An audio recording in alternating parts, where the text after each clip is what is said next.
27 years later, we have a Living in Bondage sequel directed by our very own veteran actor Ramsey Noah. And guess what? This is actually his directorial debut.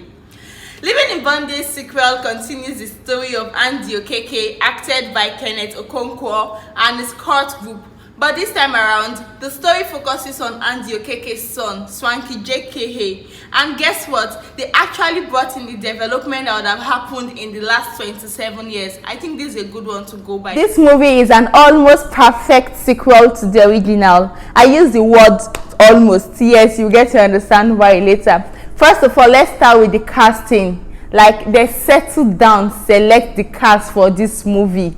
From Swanky JK, who acted as Andy Okeke's son, to Muna, former MBGN 2007, acting as his girlfriend, to few casts from the original, and even Ramsey Noah himself. Like, everybody owned their roles well. I think Swanky is one guy that we should look out for in the Nollywood industry. And then Ramsey, God, I don't know what happened, but he was acting just like the guy in Lucifer. If you are following that TV show, Ramsey Noah almost, I think he watched a lot of Lucifer this period. He brought his A game to this movie, like directing a movie and also getting to act well. That was a nice one, Ramsey. And then apart from the casting, let's look at the production quality. They were good. Their CGI effects were on point. Like, everything was nice, particularly one scene, the temple scene where they did the initiation. That particular scene killed the full movie for me. The locations they used depicted affluence, like from the private jets to the cars they drove. It was nice. And then the storyline, yes, they tried to make us, I don't know how to put it, but the storyline in this sequel, they didn't really have flashbacks from the original, trying to save time for us, good one. And then they didn't really speak Igbo, unlike the original that was majorly in Igbo. At least this one will get to hear some English.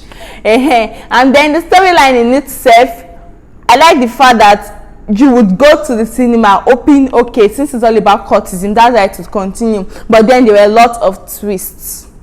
Why did I say this is an almost perfect sequel? I am praising the movie too much. Why is it not perfect? Yes, at a point I got tired. I got sleepy. I started getting bored. What happened? There were unnecessary scenes, unnecessary conversations that should be kept short or shouldn't have even appeared. Stayed like 5 minutes on screen, and then you are just waiting for the next scene to come up. Things like this made me started getting bored, and then I started pressing my phone. And then it's not like the storyline was not nice, it's not like the movie was not nice, but I think they made it unnecessarily long. All in all, I'm going to rate this movie a good one. This is a way to go for the Nollywood industry. But then the next question remains, will Living in Bondage become a trilogy?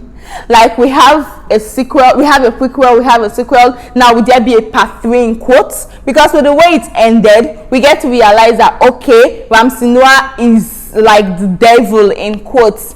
Is he going to come back? He has not gotten what he wanted, which is revenge on Andy Okeke for trying to break the covenant, which he feels cannot be broken. Now, will there be a part 3? I don't know, but I feel, in my honest opinion, let this movie just end here. I really do not trust Nollywood when it comes to another part. So I just feel they should stop here. Let it be those kind of movies that you get to answer the questions on your own. Let us be the ones to answer the questions the movie ended with. I don't want a part 3, although for money's sake they might want to do this, but I'll say let's just end it there. Okay, if you really enjoyed this review of Living in Bondage, I want you to comment in the comment section, and do not forget to follow my page if you are yet to do so. I am your movie girl Ofure, and for me, have a lovely day.